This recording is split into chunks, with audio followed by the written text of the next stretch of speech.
The crystal chandelier above table 7 cast fractured light across the white tablecloth, and in that moment, before everything changed, Marie-Claire Beaumont was thinking about her grandmother's hands, how they used to fold puff pastry in the early morning light of their Montmartre apartment, flour dusting the air like snow, how those same hands had held hers on the day she left Paris, whispering, "Tu portes notre histoire avec toi." You carry our history with you.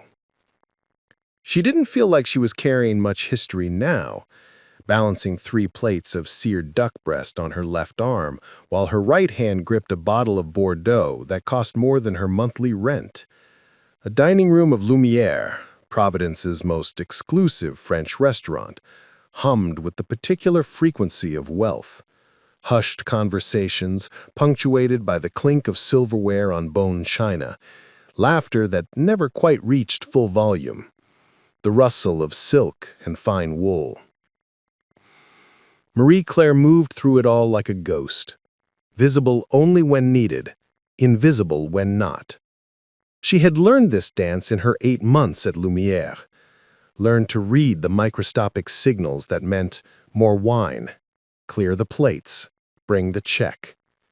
She had learned to smile with just her eyes, to nod at jokes she didn't find funny, to absorb casual rudeness like a sponge absorbs water, silently, completely, without protest. "Excuse me, miss." A woman at table 4 raised one manicured finger. "Could we get more bread?" "Of course, madame, right away." Marie-Claire's English carried the melody of French beneath it, soft vowels and rolled consonants that most customers found charming. Some nights, when she was particularly tired, she thought about how her accent had become part of the restaurant's ambiance, like the exposed brick walls and the vintage French film posters. Decorative, authentically foreign. She delivered the duck to table 7, a young couple celebrating an anniversary, their hands intertwined on the tablecloth, and made her way back toward the kitchen. Before we continue, if you're enjoying Marie-Claire's story so far, please take a moment to like this video and subscribe for more inspiring true stories. It really helps us keep bringing you these meaningful tales. Now, back to what happened next. That's when she heard it. French. Real French. Not the rehearsed bon appetit that her coworkers fumbled through, but the rapid, fluid French of her childhood, of Paris streets and metro platforms, and late nights at corner bistros. The voice came from table 12, in the corner beneath the massive oil painting of the Eiffel Tower.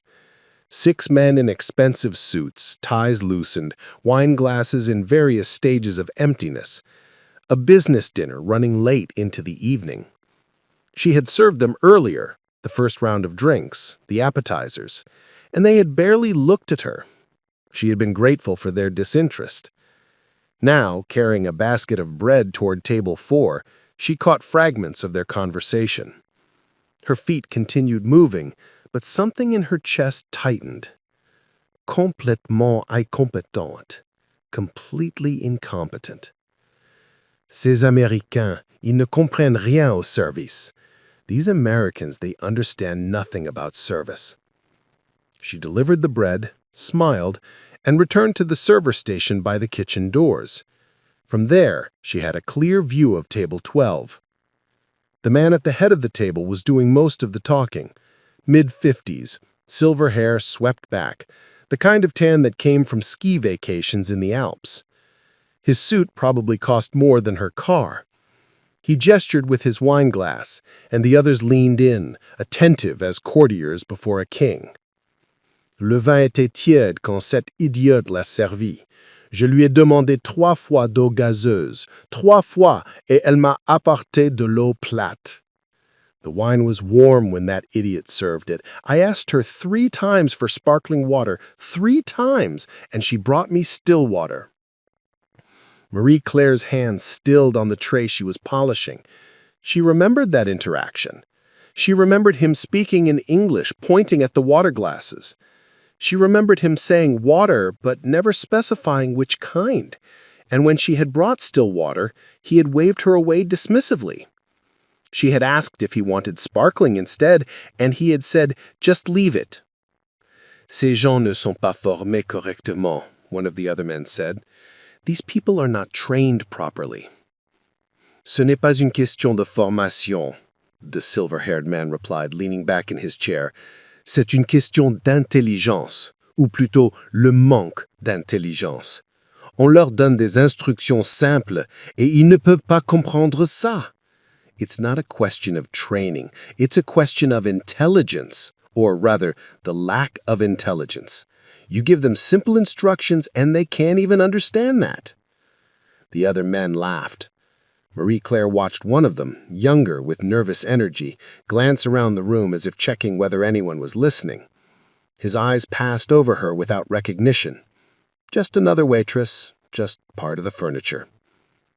"Tu sais ce que j'ai entendu? La fille qui nous a servi, celle avec l'accent, je parie qu'elle fait semblant. Tous ces restaurants français engagent des étudiantes américaines et leur disent de prendre un accent pour que ça fasse plus authentique. C'est pathétique." Marie-Claire felt something cold settle in her stomach. She set down the tray carefully, precisely, because her hands had started to shake and she didn't trust them anymore. "Michel, tu es dur," one of the men said, but he was smiling. "Michel, you're harsh." "Je suis réaliste," Michel replied. "Tu veux savoir pourquoi nos restaurants à Paris sont les meilleurs au monde? Parce que nous avons des standards. Nous n'employons pas n'importe qui peut porter une tablière." "I'm realistic. You want to know why our restaurants in Paris are the best in the world? Because we have standards. We don't employ just anyone who can wear an apron." Another round of laughter. Softer this time. The kind that came with multiple bottles of wine and the comfortable certainty that no one who mattered could hear them. Marcus, the line cook, pushed through the kitchen doors with 3 plates balanced on his arms. He was from Haiti, spoke Creole and English and enough Spanish to joke with the dishwashers. He had worked at Lumière for 5 years, had taught Marie-Claire how to carry 4 plates at once, how to open wine bottles smoothly, how to read a table's mood from 10 feet away. "You good, MC?" he asked, using the nickname the kitchen staff had given her. "You look like you've seen a ghost." "I'm fine," she said automatically. Then, because Marcus had kind eyes and because the words were burning in her throat, "Table 12, they're speaking French." "Yeah, that's cool. You can understand them, right? Your French is good." "It's perfect," she said quietly. "I'm from Paris." Marcus paused, reading something in her face. What are they saying? Marie-Claire looked back at table 12. Michel was refilling his own wine glass now, expansive and relaxed, master of his domain. "They're talking about how stupid the staff is here, how we're incompetent, how Americans don't understand real service." Marcus's jaw tightened. "Man, they think I'm faking my accent," Marie-Claire continued. "They think I'm just some American girl pretending to be French for tips." "That's bullshit, MC. You should say something." "Say what?" Marie-Claire picked up the tray again, needing something to do with her hands. "Excuse me, sir. I understood every word you said, and you're an asshole. I need this job, Marcus. I need the money." Before Marcus could respond, Jennifer, the floor manager, appeared beside them. She was 32, had worked her way up from hostess to manager in 7 years, and wore her authority like armor. "Marie, table 12 needs their check. Can you handle that?" Marie-Claire's stomach dropped. "Can someone else?" "Emma's with a 6-top. David's in the weeds with the party in the private room, and I need to deal with a reservation issue. Table 12, now, please." Jennifer was already walking away, her heels clicking on the hardwood floor. Marcus touched Marie-Claire's shoulder briefly. "You don't have to." "Yes, I do." Marie-Claire straightened her black apron, tucked a strand of dark hair behind her ear, and her grandmother's voice whispered in her memory. "La dignité, ma chérie, c'est quelque chose qu'on ne peut jamais te prendre. Seulement toi, tu peux la donner." "Dignity, my dear, is something no one can take from you. Only you can give it away." She walked across the dining room with her head high, her steps measured. The couple at table 7 was sharing dessert, feeding each other bites of chocolate torte. The businesswoman at table 9 was signing the check, already reaching for her coat. Everything was normal. Everything was exactly as it should be on a Thursday night in November. Table 12's conversation had shifted to business, merger discussions, stock prices, quarterly projections. Marie-Claire approached from the left, the leather check presenter in her hand. "Gentlemen," she said in English, her accent carefully preserved, "here is your check. There is no rush. Please take your time." Michel barely glanced at her. "Merci," he said dismissively, then immediately switched back to French, addressing the man beside him. "Comme je disais, les chiffres du Q3." Marie-Claire placed the check presenter on the table and turned to leave. That would have been the end of it. That should have been the end of it. She would have walked away, finished her shift, gone home to her studio apartment in the converted house she shared with 3 other tenants, and lain in bed staring at the ceiling, hating herself a little bit for staying silent. But as she took her first step away, Michel said something else. He said it quietly, meant only for the man beside him, but Marie-Claire was close enough to hear. "At least she's pretty. That's probably the only reason she has this job." Marie-Claire stopped walking. Everything in her professional training, everything Jennifer had drilled into her about customer service and hospitality, and the customer always being right, told her to keep moving. But there was another voice, older and deeper, that sounded like her grandmother, like the streets of Paris, like every woman who had ever been reduced to her appearance and told to smile about it. She turned around. The movement was slow enough that Michel noticed it. He looked up at her, his expression mildly curious, perhaps registering that she was still standing there. The other men at the table continued their conversations, oblivious.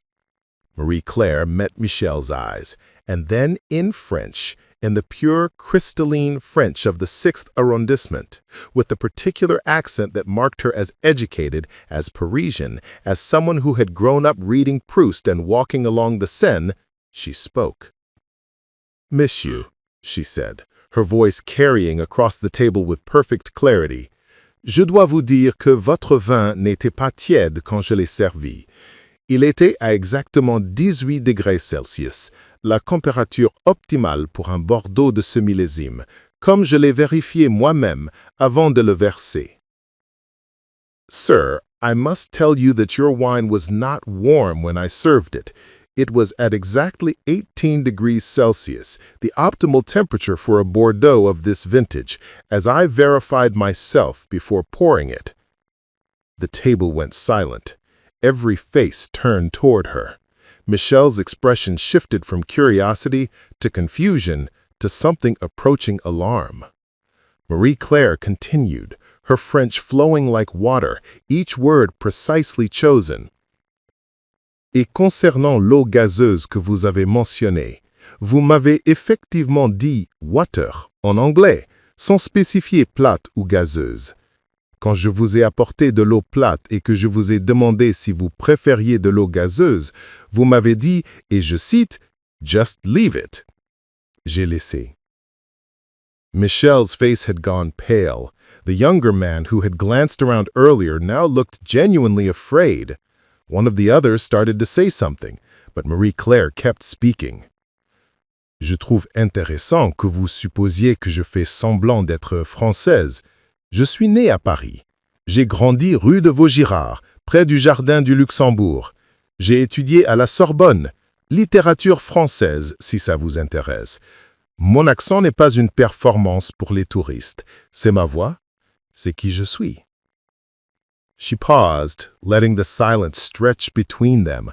Around them, other diners had begun to notice that something was happening. The murmur of conversation had dropped.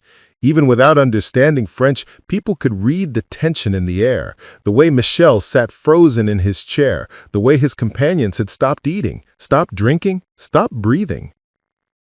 "Et finalement," Marie-Claire said, her voice softer now but no less clear, "je travaille comme serveuse non pas parce que je manque d'intelligence ou de formation, mais parce que je suis une immigrante qui essaie de construire une vie dans un nouveau pays. J'ai 2 diplômes universitaires, je parle 4 langues, et oui, je porte un tablier et je vous sers du vin, et il n'y a absolument aucune honte à cela. Le travail honnête n'est jamais quelque chose dont on devrait se moquer. She let that sit in the air between them. Michel's mouth opened, closed. He looked like a man who had just realized he was standing in quicksand. Votre édition est sur la table, Marie-Claire said, switching back to the professional tone she used with all customers. Prenez votre temps. Bonne soirée, messieurs. She turned and walked away, her steps steady, her head high. She didn't need to look back. She could feel the weight of their stares, the ripples of shock spreading through the dining room as other customers who had witnessed the exchange began to whisper. When she reached the server station, Marcus was standing there with his mouth open. Emma, the other server, had emerged from the private room and was staring at her. And Jennifer, the floor manager, was standing by the host stand with her arms crossed and an expression that Marie-Claire couldn't quite read. Marie-Claire's hands were shaking again, but this time it felt different. This time it felt like electricity, like the aftermath of a thunderstorm, like the moment after jumping from a high place when you realize you survived the fall. "MC," Marcus breathed. "What did you just... "I spoke French," Marie-Claire said simply. Her heart was pounding so hard she could feel it in her throat. They were speaking French, so I spoke French back. Jennifer was walking toward them now, and Marie-Claire's moment of exhilaration evaporated. She was going to be fired. Of course she was going to be fired. You didn't confront customers like that, didn't humiliate them in front of the entire restaurant, didn't break character from the smiling, accommodating waitress role that the job required. "Marie," Jennifer said, "a word. Now." They walked to the small office behind the kitchen, past the dishwashing station where Carlos and Tommy paused in their work to watch them pass. The office was barely large enough for the desk, filing cabinet, and 2 chairs. Jennifer closed the door. "Sit down," she said. Marie-Claire sat. Her hands were in her lap, fingers twisted together. She thought about her grandmother again, about leaving Paris, about the chain of events that had brought her here, the scholarship that had fallen through, the visa complications, the expensive apartments she could no longer afford, the student loans that followed her across the ocean. She thought about her bills, her rent, the money she sent home every month to help her mother with medical expenses. "I'm sorry," she said before Jennifer could speak. "I know I shouldn't have—" "What did you say to them?" In French. "What did you say?" Marie-Claire exhaled slowly. "They were speaking insultingly, insulting me specifically. They thought no one could understand them. I told them I understood every word.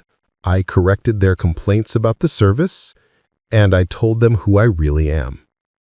Jennifer leaned against the desk, studying Marie-Claire's face. The silence stretched for what felt like hours. "You speak French," Jennifer finally said. "Yes. The whole time you've worked here, we all thought it was just an accent, that you'd learned it in school or something. I was born in Paris. I lived there until 2 years ago." Jennifer shook her head slowly. "You know what Michel Duchamp does for a living?"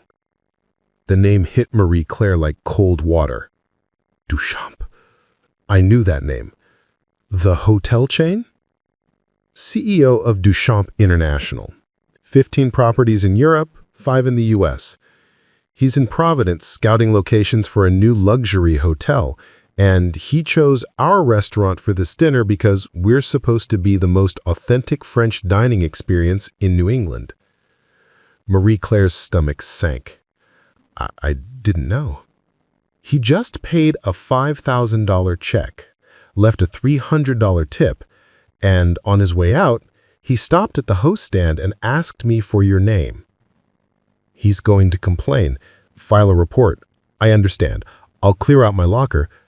Marie, Jennifer's voice was sharp enough to cut through Marie Claire's spiraling panic. "He asked for your name because he wants to apologize, personally. He left his business card and asked you to call him tomorrow." Marie Claire stared at her. "What?" "He was humiliated, mortified. He said, and I'm reading this from what he wrote on the back, 'Please convey my deepest apologies to your server. I behaved inexcusably, and she handled it with more grace than I deserved. I would like the opportunity to make this right.'" The office felt too small, suddenly. Marie Claire couldn't quite process what she was hearing. "But I confronted him. In front of everyone." "You stood up for yourself, and apparently you did it in such perfect French that half the dining room is now convinced we hired an actual Parisian actress to add ambiance."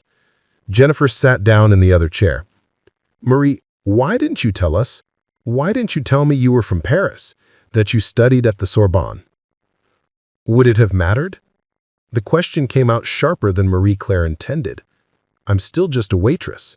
I'm still just someone carrying plates and smiling at customers who don't see me as a person." Jennifer was quiet for a moment. "You're right. And I'm sorry.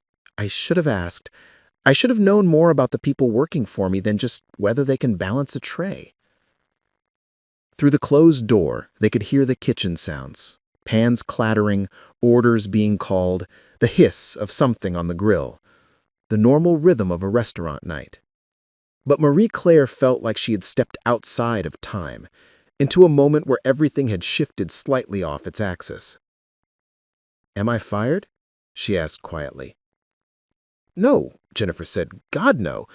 But we need to talk about what happens next, because half the restaurant saw what happened. The other servers are going to have questions. And tomorrow, when people who were here tonight start talking, when word gets around, this is going to be a thing, Marie. This is going to be a story." Marie Claire thought about Michel Duchamp's face, the way his certainty had crumbled. She thought about the other men at the table, their silence. She thought about every time she had swallowed an insult, every time she had smiled through disrespect, every time she had made herself smaller to fit into the space others had decided she should occupy. "I don't want to be a story," she said. "I just want to do my job." "I know, but I don't think it works that way anymore. Not after tonight." They sat there for another moment, the business card on the desk between them like a small white flag. Then Jennifer stood up. "Take the rest of the night off. Clock out, go home, get some rest. We'll figure out the rest tomorrow." Marie Claire nodded and stood, her legs unsteady. As she reached for the door handle, Jennifer spoke again. "Marie, what you did tonight, standing up for yourself like that, it took courage. Real courage. I hope you know that." Marie Claire didn't trust herself to speak, so she just nodded again and slipped out of the office. The kitchen staff watched as she passed. Marcus gave her a thumbs up. Carlos whispered, "You're a badass." And even Tommy, who usually kept to himself, grinned at her. She retrieved her coat and bag from her locker, said goodbye to no one in particular, and walked out the back door into the November night. The cold air hit her face like a blessing. She stood in the parking lot for a long moment, breathing in the smell of fallen leaves and distant wood smoke. Her old Civic was parked under a streetlight, and she walked toward it slowly, her footsteps echoing on the pavement. She sat in the driver's seat, but didn't start the engine. Instead, she pulled out her phone and stared at it, thinking about time zones, about whether her grandmother would still be awake in Paris. It would be 3 a.m. there, but her grandmother had always been a light sleeper, had always told Marie Claire to call any time, no matter what. Marie Claire pressed the contact and waded through the international rings. Once, twice, 3 times. "Allô?" Her grandmother's voice was alert, concerned. "Marie, qu'est-ce qui se passe?" "Grand-mère," she said, and suddenly she was crying, tears streaming down her face in the dark car under the streetlight. I think I just did something really stupid or really brave. I'm not sure which. Tell me, her grandmother said. Tell me everything. So Marie Claire did, the words tumbling out in French, in the language of her childhood, in the voice she had been told to modulate, to soften, to make more palatable for American ears. And her grandmother listened, the way she had always listened, across thousands of miles of ocean and continent, across the space between who Marie Claire had been and who she was becoming. When she finished, her grandmother was quiet for a moment. Then she said, Tu portes notre histoire avec toi, ma chérie. Ce soir, tu leur as montré exactement ce que ça veut dire. You carry our history with you, my dear. Tonight, you showed them exactly what that means. Marie Claire wiped her eyes, watching the restaurant's windows glow warm against the darkness. Inside, people were still eating, still talking, still existing in the world as it had been before she opened her mouth. But she was out here, in the cold, in the aftermath, and nothing felt quite the same. If Marie Claire's courage is resonating with you, please share this story with someone who needs to hear it. And don't forget to hit the like button. Your support means everything. She started the car and pulled out of the parking lot, heading toward her apartment in the north end of the city. The streets were mostly empty, traffic lights blinking yellow at intersections. She drove past the all-night diner where she sometimes went for coffee after late shifts, past the laundromat that stayed open till midnight, past the corner store with bars on the windows and flowers growing in window boxes despite everything. Jennifer was quiet for a moment. You're right, and I'm sorry. I should have asked. I should have known more about the people working for me than just whether they can balance a tray.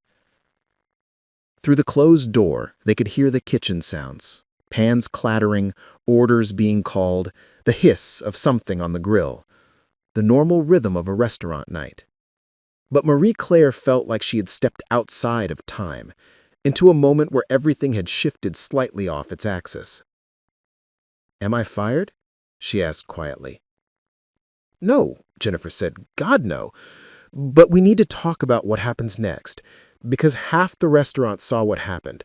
The other servers are going to have questions.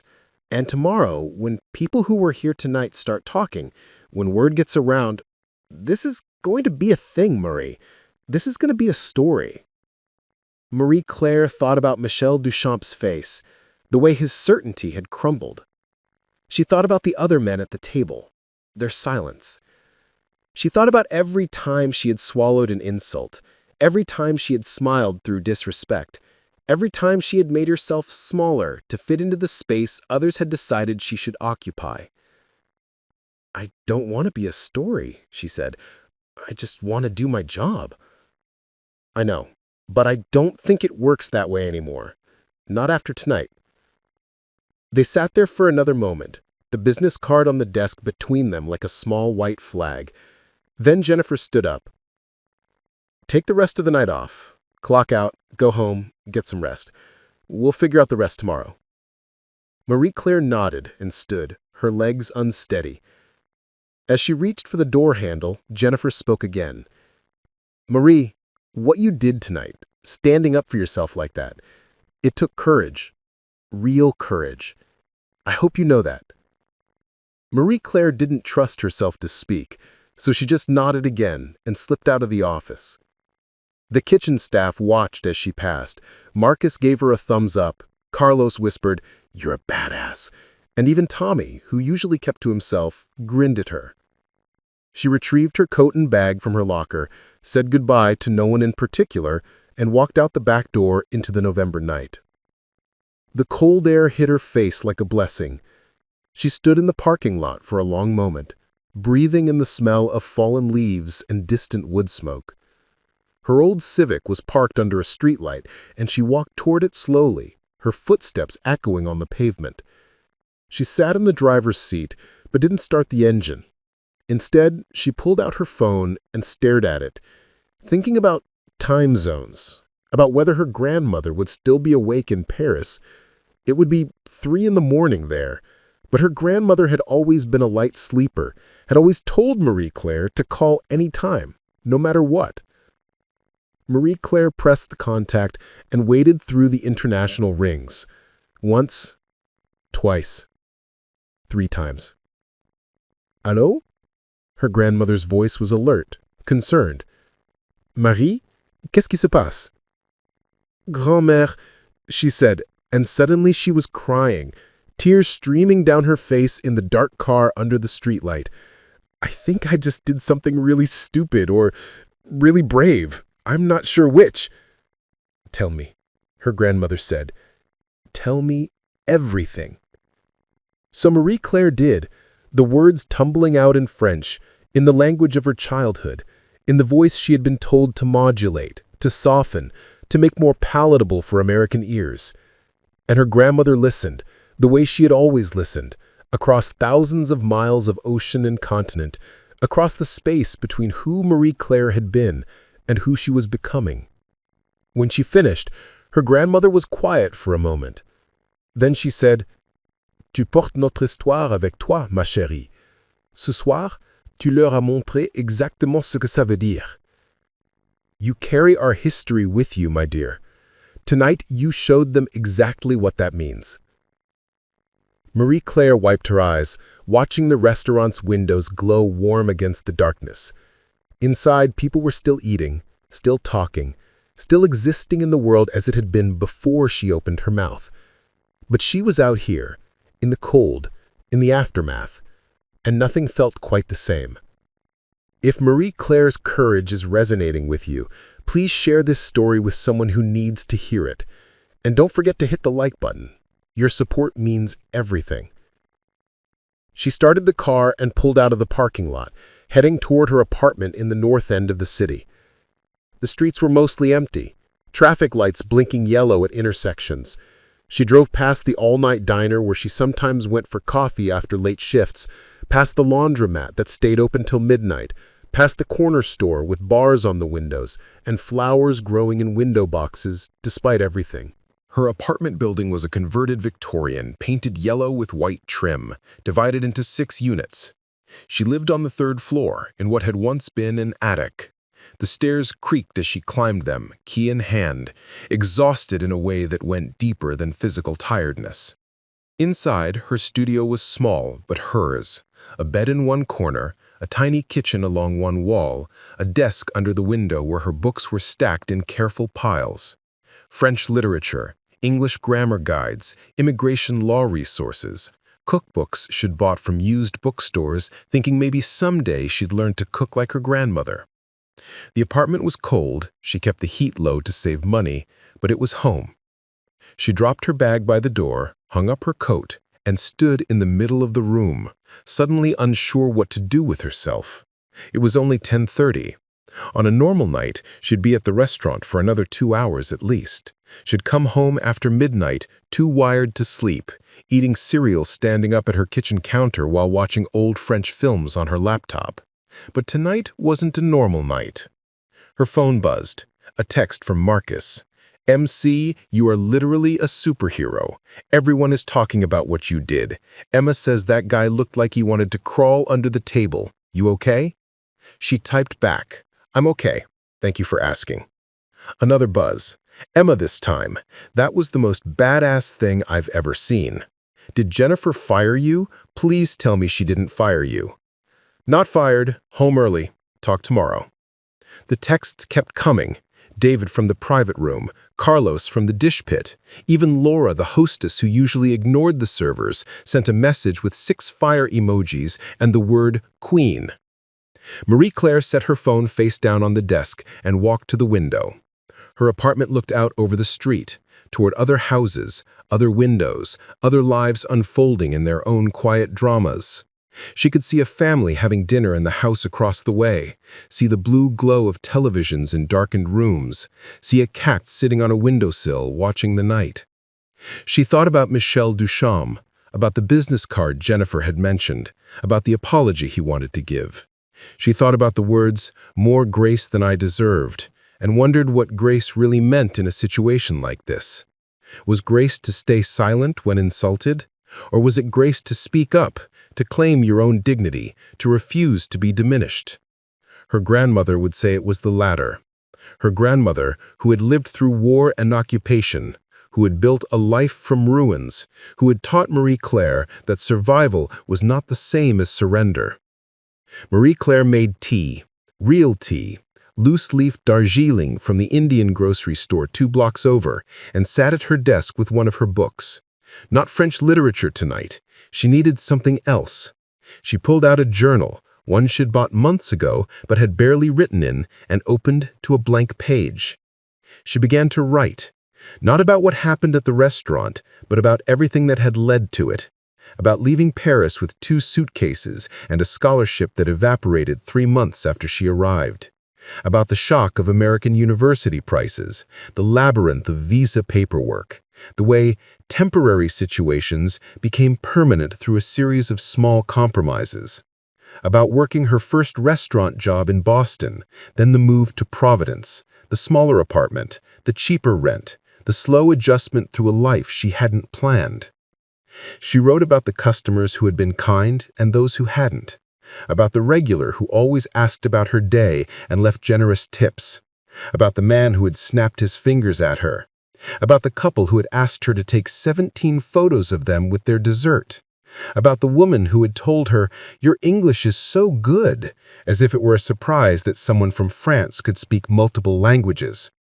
She wrote until her hand was cramped, until the tea went cold, until she heard her neighbor above start moving around, the early riser who worked construction and left for work at 5 a.m. When she finally looked at the clock, it was past 1.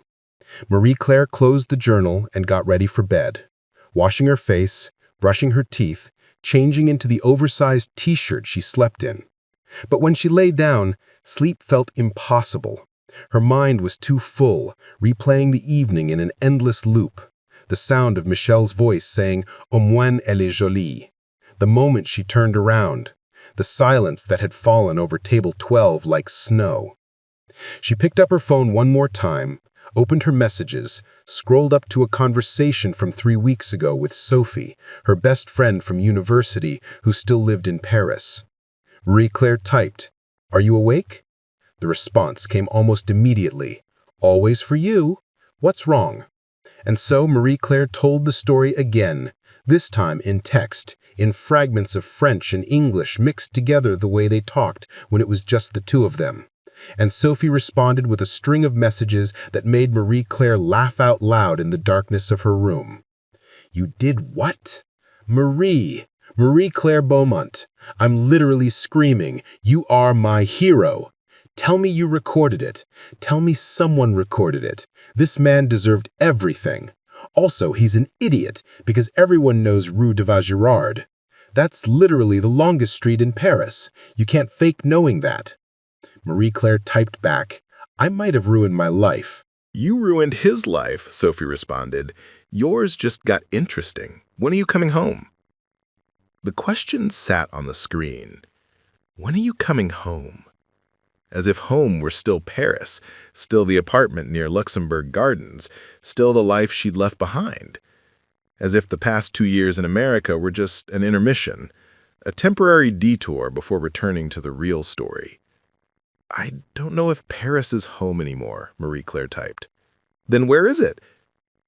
Marie Claire looked around her studio apartment. The books stacked on her desk, the plants she was slowly killing on the windowsill despite her best efforts.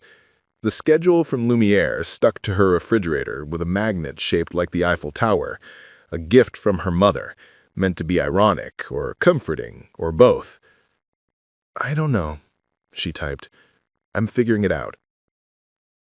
They talked for another hour, about small things and large ones, about Sophie's new job at a publishing house, and her terrible boyfriend, and whether she should cut her hair, about mutual friends from university, about who was getting married and who was getting divorced and who had moved to London, about home and memory and what it meant to build a life in translation. Finally, Sophie had to go. A client meeting in 3 hours, needed to sleep, and Marie Claire was alone again with her thoughts. She put the phone on her nightstand and stared at the ceiling, where the streetlight outside cast moving shadows from the tree branches. She thought about tomorrow, about whether she would call Michel Duchat, about what she would say if she did, about whether his apology would mean anything or whether it was just the instinctive damage control of a powerful man who had been publicly embarrassed. She thought about Jennifer's words, "This is going to be a story." And she wondered what kind of story it would be. The kind that ended with her name in headlines? The kind that ended with her losing her job despite Jennifer's assurances?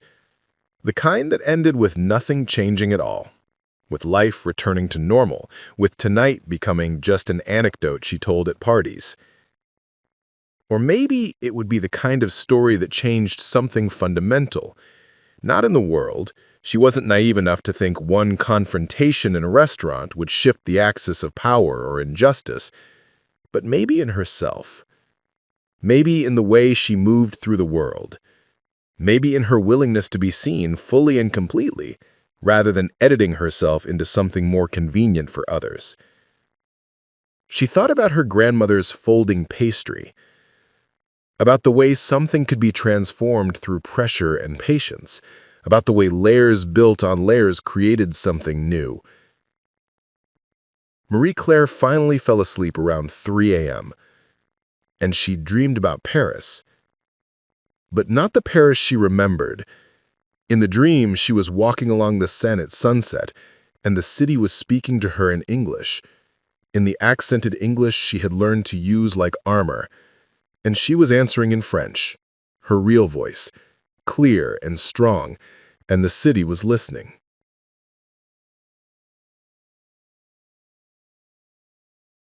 Marie-Claire woke to her phone ringing. Sunlight was streaming through the window, actual sunlight, not the gray dawn she usually woke to, and for a moment she was disoriented, unsure what day it was, why she wasn't already at the restaurant. Then the memory returned. Last night, table 12, Michel Duchamp. French flowing from her mouth like water breaking through a dam. The phone was still ringing. She grabbed it from the nightstand, squinting at the screen. Jennifer. Hello? Marie-Claire's voice came out rough with sleep. Marie, good, you're awake. We need to talk. Can you come in at noon, before the lunch shift? Marie-Claire looked at her alarm clock. It was 10:47. She'd slept for almost 8 hours, the longest uninterrupted sleep she'd had in months. Is everything okay? Everything's complicated. Just come in. We'll talk then. After she hung up, Marie-Claire lay in bed for another minute, staring at the ceiling. Then she forced herself up, made coffee in her ancient drip machine, and stood at the window drinking it while watching the street below. A woman was walking a golden retriever. A mail carrier was making his rounds. Life was continuing, ordinary and unbothered, while Marie-Claire felt like she was standing on the edge of something she couldn't quite name. She showered, taking longer than usual, letting the hot water unknot the tension in her shoulders. She dressed carefully, not her work uniform, but jeans and a soft blue sweater her mother had sent for her birthday. If Jennifer was going to fire her, she would at least look like herself when it happened.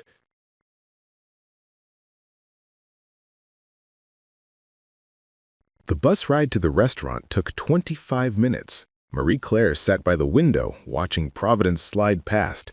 The old textile mills converted into apartments, the college students clustered at coffee shops, the neighborhoods transitioning from residential to commercial. She had learned the city block by block over the past 8 months, had mapped it through her work schedule and her walks, and the routes she took to save money on transportation. Lumiere looked different in daylight. Less magical, more ordinary. The brick facade needed repointing. The windows could use cleaning. Marie-Claire let herself in through the front door, locked, but she had a key, and found Jennifer in the dining room, sitting at table 7 with a laptop open and papers spread across the tablecloth. "Marie, Thanks for coming. Jennifer gestured to the chair across from her. Sit. Coffee? I'm okay. Marie-Claire sat, folding her hands in her lap to keep them still. What's going on? Jennifer turned her laptop around. On the screen was a video, slightly shaky, clearly filmed on a phone. Marie-Claire could see table 12, could see herself standing beside it, could see Michel Duchamp's face changing as she spoke. One of the customers posted this on TikTok last night, Jennifer said. It has 300,000 views. Marie-Claire's stomach dropped. 300? And counting. It's been shared on Twitter, Instagram, and several local Facebook groups. The Providence Journal called this morning asking for comment. So did 2 TV stations. Marie-Claire watched herself on the screen, watched her own face as she spoke French with perfect clarity and precision. The video had captions. Whoever posted it had included English translations of what she was saying. The comments section was a river of emojis and capital letters. Get him! This is the most satisfying thing I've ever seen. I'm learning French just to re-watch this. I'm so sorry. I didn't know anyone was recording. I didn't mean for this to... The Providence Journal wants to interview you. Channel 10 wants you on their morning show. Michel Duchamp's office has called 3 times and... She pulled up her email. We've had 74 reservation requests since the video went viral. People specifically asking to be served by the French Waitress. Marie-Claire looked up from the screen. What? You're famous, Marie. Or at least you're internet famous, which is the same thing these days. Jennifer closed the laptop. The question is, what do you want to do about it? I don't understand. People are making reservations because of what I did? People are making reservations because they saw someone stand up for herself with intelligence and grace, because they saw someone refuse to be diminished, because, and I'm quoting tweets here, she served him poetry while serving him dinner. This is what dignity looks like. I would die for this waitress. Marie-Claire felt dizzy. This wasn't what she had expected. She had expected consequences, yes, but not this. Not paying attention. Not people caring about her story. I need to know what you want, Jennifer said, her voice gentler now. Do you want to do the interviews, talk to the press, or do you want me to shut this down, decline all requests, and let it blow over? Marie-Claire thought about her grandmother, about Sophie in Paris, about every server and bartender and retail worker she had ever met who had swallowed their dignity to keep a job. About the question Sophie had asked, "Where is home?" "What do you think I should do?" she asked.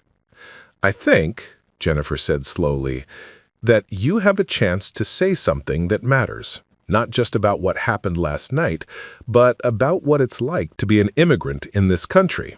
About what it's like to work in service, about respect and dignity, and being seen as human."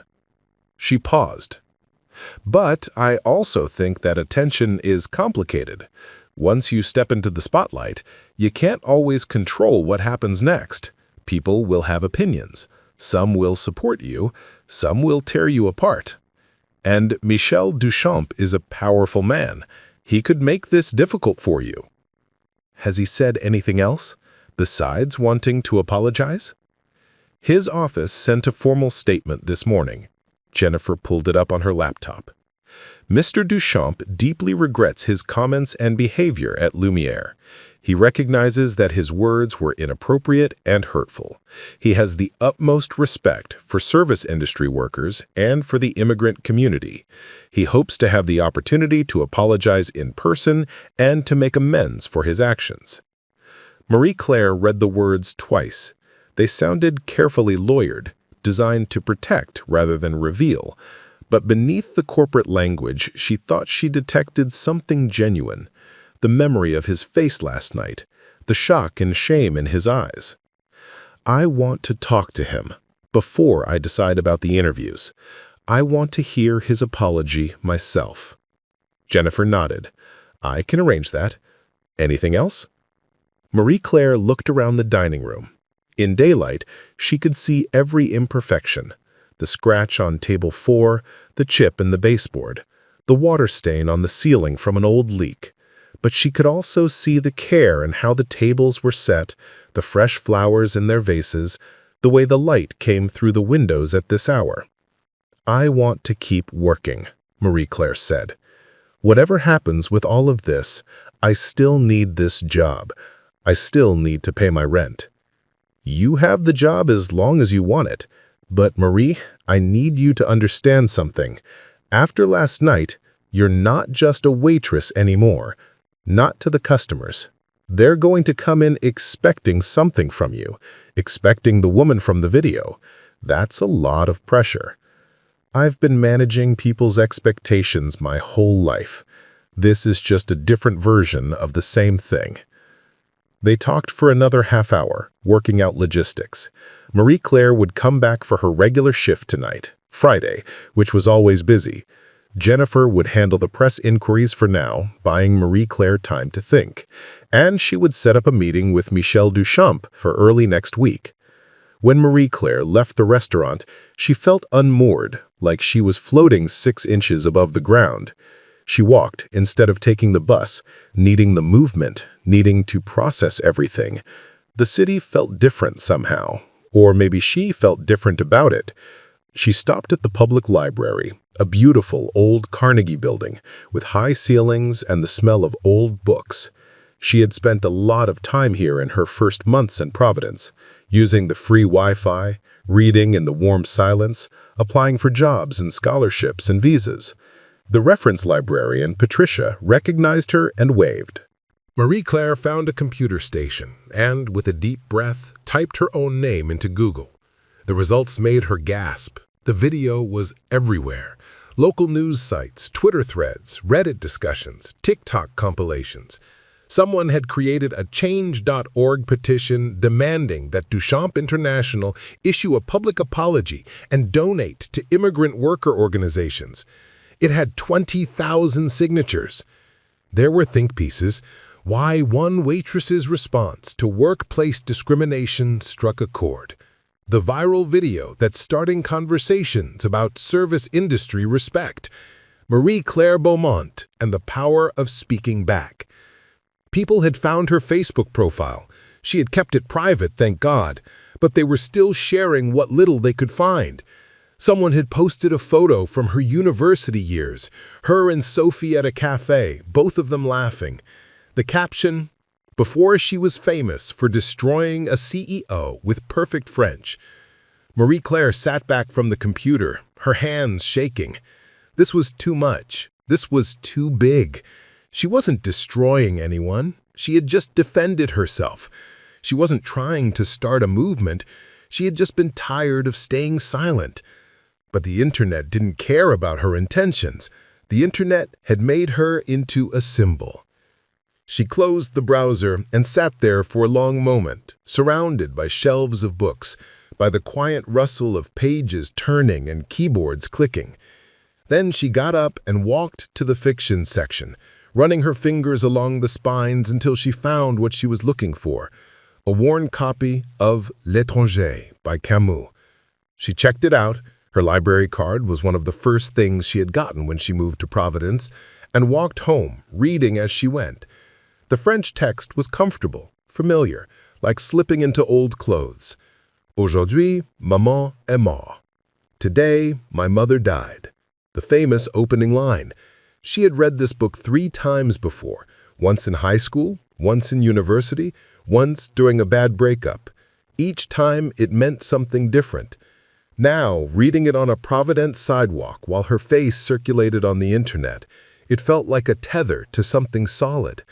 A reminder that she existed before last night and would exist after it, that she was more than a video, more than a viral moment, more than the story people were telling about her. Back at her apartment, Marie-Claire made lunch, leftover pasta, reheated in her ancient microwave, and sat at her desk staring at her phone. She had 63 unread messages. Most were from numbers she didn't recognize. She scrolled through them, feeling increasingly overwhelmed. But there was one from a number she did recognize, her mother. Ma chérie, Sophie told me what happened. I tried to call, but you didn't answer. I'm so proud of you. Please call me when you can. Je t'aime. Marie-Claire pressed her mother's contact and waded through the international rings. Her mother answered on the second one. Marie, finally! I've been worried sick. Mama, I'm fine. Everything's fine. Sophie sent me the video. Mon Dieu, Marie, you are magnificent. The way you stood up to that horrible man. Your father would have been so proud. Marie-Claire's throat tightened at the mention of her father. He had died when she was 16, a heart attack that came without warning, and she still missed him in moments like this. I wasn't trying to be magnificent. I was just tired of being insulted. And that's exactly why it matters. Her mother's voice was fierce. Too many people stay silent when they should speak. You didn't. You used your voice. You used our language. They talked for an hour, about everything and nothing. About her mother's health, better since the new medication. About Marie-Claire's cousin who was getting married in the spring. About the weather in Paris versus Providence. About ordinary family things that grounded Marie-Claire back in herself. Are you coming home for Christmas? Her mother asked, and she heard the hope in her voice. I can't afford the ticket right now, Mama. Maybe next year. Maybe this video will change things. Maybe someone will offer you a better job, a job where they appreciate what you can do. Maybe, Marie-Claire said, but she didn't believe it. Viral fame wasn't the same as opportunity, she knew that much. After they hung up, Marie-Claire tried to nap before her shift, but sleep wouldn't come. She lay in bed staring at the ceiling, thinking about the 74 reservation requests Jennifer had mentioned, thinking about people who wanted to be served by the French waitress, as if she were an attraction, a performance, a character they had seen on their screens. At 4 o'clock, she got up and got ready for work. She put on her black pants, white shirt, black apron. She tied her hair back. She looked at herself in the mirror. The same face she saw every day, but now it was a face that thousands of strangers had seen, had commented on, had formed opinions about. Tu portes notre histoire avec toi, she whispered to her reflection. You carry our history with you. Then she grabbed her coat and headed back to Lumière. The restaurant was already bustling when she arrived. Marcus was prepping in the kitchen, and he looked up when she walked in, breaking into a huge grin. There she is, the legend herself. Please don't, Marie-Claire said, but she was smiling despite herself. Too late, you're a legend now. Carlos has been telling everyone he knows you. Tommy asked for your autograph. I'm not kidding, he literally asked. Emma appeared from the walk-in cooler carrying vegetables. MC, oh my God, have you seen the video? Have you read the comments? People are obsessed with you. I've seen it, Marie-Claire said quietly. David, the other server, came in through the back door. Marie, Jennifer wants to see you before the shift starts. Also, there are reporters outside. What? 2 of them, with cameras. Jennifer told them to leave, but they're on the public sidewalk, so technically... Marie-Claire felt panic rising in her chest. She looked at Marcus, who immediately stepped away from his prep work. Hey, he said gently, you want to go out the back door? I can walk you to your car. We can avoid them completely. I don't want to hide, Marie-Claire said. I need a minute. She went to the office, where Jennifer was on the phone. Jennifer held up one finger, wait, and finished her conversation. That was Duchamp's office again. He wants to meet tomorrow, Saturday, 10 a.m. at his hotel. Are you okay with that? Marie-Claire nodded. The reporters outside? I know. I'm sorry. I tried to get them to leave, but they said they're within their rights. You don't have to talk to them. You can go out the back. What if I do talk to them? Jennifer studied her face. Are you ready for that? Marie-Claire thought about all the voices she had been silent for, all the time she had smiled and nodded and swallowed her words. I think so. Then I'll be right beside you. We'll do it together. But Marie, be careful what you say. Once it's out there, you can't take it back. They walked to the front entrance together. Through the glass door, Marie-Claire could see them, a woman with a microphone and a cameraman, both with the Channel 10 logo on their equipment. A man with a notepad who she guessed was from the newspaper. Jennifer opened the door. The reporters immediately moved forward. "Are you Marie-Claire Beaumont?" "Yes," Marie-Claire said. Her voice came out steadier than she felt. "I'm Kendra Wilson from Channel 10. Can we ask you a few questions about what happened last night?" "A few questions, but I have to work soon." The cameraman raised his camera, Kendra lifted her microphone, and suddenly Marie-Claire was aware of how this would look. Her in her server uniform, standing outside the restaurant, about to talk about dignity and respect while preparing to work a shift carrying plates. "What made you decide to respond to Mr. Duchamp the way you did?" Kendra asked. Marie-Claire chose her words carefully. "He was speaking French, assuming no one could understand him. He was insulting me and my coworkers. I simply wanted him to know that I understood every word and that his assumptions about me were wrong." "Some people are calling you a hero for standing up to a powerful CEO. How does that feel?" "I'm not a hero," Marie-Claire said immediately. "I'm just someone who reached a breaking point. That should be normal, speaking up when you're disrespected. Do you have a message for other service industry workers who might face similar situations?" Marie-Claire paused. This was the moment that mattered. This was what would be clipped and shared and repeated. She thought about Marcus and Emma and Carlos. She thought about every server and cook and dishwasher she had ever worked with. Speaking up for yourself isn't rude, it's necessary. We all deserve respect, no matter what work we do. The newspaper reporter jumped in. "Will you accept Mr. Duchamp's apology?" "I haven't heard it yet. I'll decide after I do. There's a petition calling for Duchamp International to donate to immigrant worker organizations. Do you support that?" "I support anything that helps immigrant workers, but I can't speak for what Mr. Duchamp should or shouldn't do. That's his choice." Kendra asked a few more questions about her background, about studying in Paris, about moving to America, and Marie-Claire answered them briefly, aware of Jennifer beside her, aware of the camera's red light, aware that her words would be edited and shaped into whatever story the news station wanted to tell. Finally, Jennifer stepped in. "That's all we have time for. Marie needs to get to work." "One last question," Kendra said quickly. "Would you do it again? Knowing what you know now about how public this became, would you still speak up?" Marie-Claire didn't hesitate. "Yes. Every time." Inside the restaurant, Marie-Claire was shaking. Jennifer walked her to the server station and made her sit down. "You did great," Jennifer said. "You were articulate and thoughtful, and you didn't say anything you'll regret. That's more than most people manage in their first interview." "It won't be my last, will it?" "Not probably, not if this keeps growing." Sophie's response came immediately. "A scholarship fund?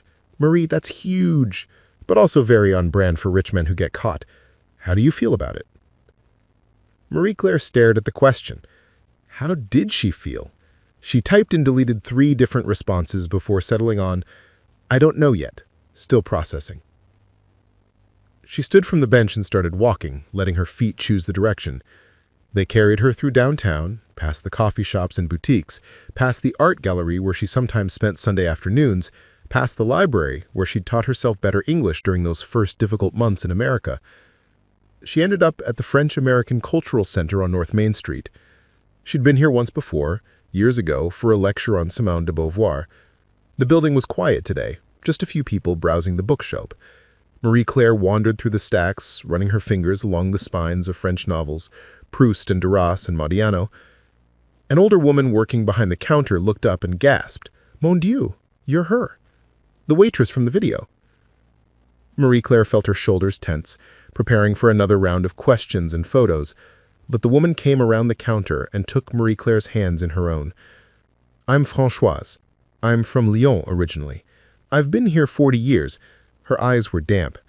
"What you did, speaking up like that, you spoke for all of us who never could. Thank you." Something inside Marie-Claire cracked open. She found herself blinking back tears. "I was so scared." "Of course you were, but you did it anyway. That's what courage is." They talked for nearly an hour. Françoise told her own story, coming to America in the 80s, working as a nanny, then a translator, finally opening this cultural center with her late husband. She talked about the small cruelties, the constant otherness, the way people assumed things about her intelligence based on her accent. But you know what? Francoise said. We survive. We adapt. We build lives here even when it's hard.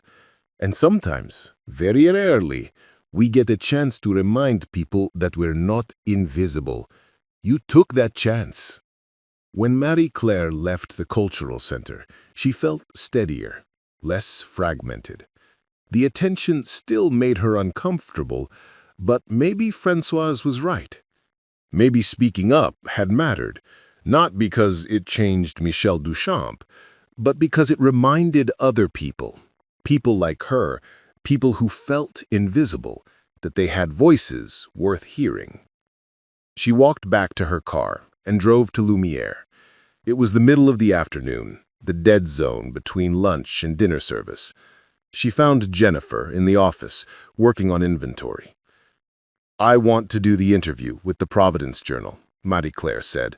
But I want to talk about more than just what happened with Duchamp. I want to talk about what it's actually like, working in restaurants, being an immigrant, trying to make a life here when everything is harder than it should be. Jennifer smiled. Then that's what we'll do. I'll call them today. And Jennifer, thank you for having my back through all of this. Always, Jennifer said. Your family here, you know that. Marie-Claire went downstairs to the empty dining room. She walked between the tables, straightening a fork here, adjusting a napkin there. This room where she'd spent so many hours, where she'd served thousands of meals, where she'd become fluent in the unspoken language of hospitality, reading customers, anticipating needs, making people feel cared for even when she was exhausted. Marcus came in through the kitchen doors, surprised to see her. Aren't you off today? I am. I just needed to be here for a bit. She looked around the room. This place. It's not perfect, but it's mine, you know? It's where I figured out how to survive here. You're not thinking of leaving, are you? Marcus looked worried. Because if you're getting offers from other places... No, I'm not leaving. This is home, such as it is. They stood together in the quiet dining room. After a moment, Marcus said, You know what I keep thinking about? How many stories like yours are out there? How many people are working jobs below their education level, dealing with disrespect, just trying to make it, and nobody's filming those moments. Nobody's making them viral. I know. I think about that too. About how random it all is. Why did my moment matter when so many others don't? Maybe it doesn't have to be random, Marcus said slowly. Maybe now that people are paying attention, you could use it. Talk about the bigger picture. The scholarship fund is good, but what about minimum wage? What about visa reform? What about the fact that people like us can get fired for doing exactly what you did? Marie-Claire looked at him with new appreciation. You're right. If I'm going to do this interview, if I'm going to let them tell my story, I should use it to talk about the things that actually matter. She spent the rest of the afternoon at a coffee shop, making notes. Not about Michel Duchamp or the viral video, but about the systems that created that moment. The way restaurant workers had to smile through harassment because they needed tips to survive. The way visa restrictions trapped skilled workers in jobs that didn't match their qualifications. The way people confused service with servitude. The Providence Journal interview happened 3 days later.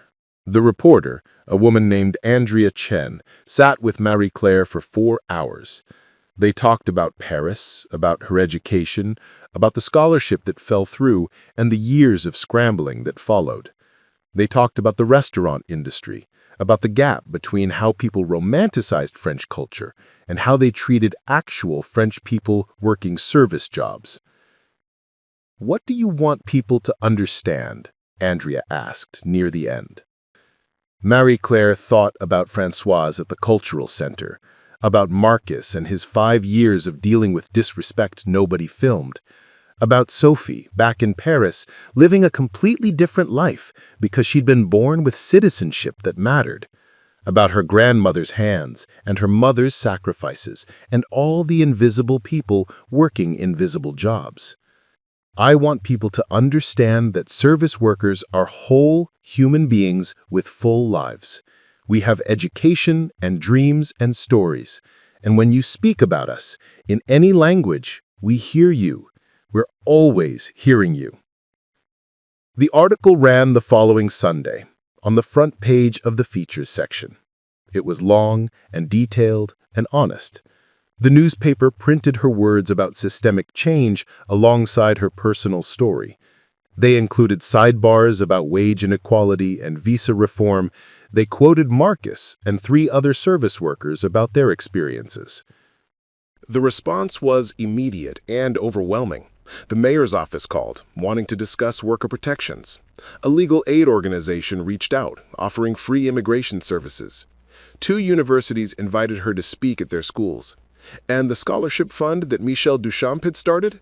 3 other restaurant groups announced they were creating similar programs. But the response that mattered most came from other service workers. Her inbox flooded with messages from people who said, "Me too." Waitresses and baristas and hotel housekeepers and retail workers, all sharing their own stories, all saying they felt less alone now. 3 months later, on a cold February evening, Marie Claire stood at the podium in Providence City Hall. The council was voting on new protections for service workers, stronger anti-harassment policies, better wage transparency, pathways to report mistreatment without fear of retaliation. She was there to testify. She looked out at the audience. Jennifer was there, and Marcus, and several other Lumiere staff, Françoise from the Cultural Center, Andrea Chen from the newspaper. Marie Claire stepped up to the microphone. She thought about that night last November, about the choice to speak or stay silent, about how one moment of courage had somehow grown into something larger than herself. "My name is Marie Claire Beaumont," she began. "I'm a waitress at Lumiere Restaurant, and I'm here to talk about what needs to change." As she spoke, she felt something shift inside her. The fragmentation she'd felt for months, the split between who she was and who people wanted her to be, started to knit together. She wasn't just the French waitress from the video anymore. She was Marie Claire, immigrant and activist, service worker and advocate, still tired at the end of long shifts, but no longer just tired.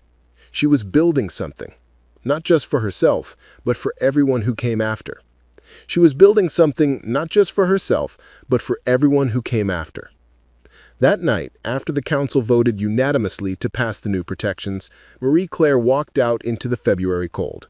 The city stretched out before her, this American city that had never quite felt like home, but was becoming something close to it. She thought about Paris, about her grandmother, about the long chain of choices that had brought her here. She pulled out her phone and texted Sophie. "I think I'm staying." Sophie's response came quickly. "I'm proud of you. Grandmère would be too." Marie Claire smiled and started walking toward her car. She had the morning shift tomorrow, early prep, setting up the dining room, getting ready for another day of service. It was still hard work for not enough money. She was still dealing with visa uncertainties and a career that didn't match her education. But something had changed. She had found her voice, and she wasn't giving it back. And that, she thought, as she drove home through the quiet streets, was something worth fighting for. Thank you for spending your time with Marie Claire's story. If it moved you or made you think differently about the people who serve you every day, please like, share, and subscribe. Stories like these need to be heard. What would you have done in Marie Claire's position? Let us know in the comments below.